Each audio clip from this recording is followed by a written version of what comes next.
明年的总统大选，台北市长郭文哲是不是会甲民进党合作，将做关注的焦点。民进党的党主席杜英台讲，民进党未恶意来攻击郭文哲，但是对于两花一家亲的讲法，党内的基层也是有质疑。郭文哲是在回应讲，伊唔相信民进党袂甲攻击。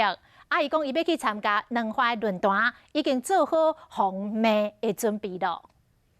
绿能台北永续好水，这代表中兴净水厂正式成为全国头一座加挂正电的净水。第一，国的一年发电量是213万度，每一年减碳差不多是1180吨，上多是3座大安公园吸收的二氧化碳量。透过技术上的改变，你看哦，其实像台北这种，不是说在台湾来讲不是日照最充足的地方，还是可以发展光电。台北可以做的话，台湾其他县市应该更可以做。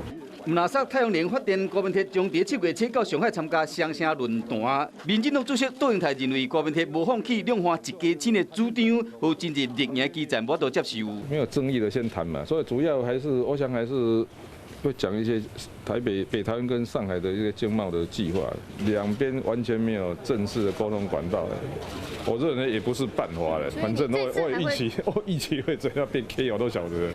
洪城讲，民进党党政高层评估讲，郭文哲有可能在国民党初选有结果了后，宣布投入2020的总统大选。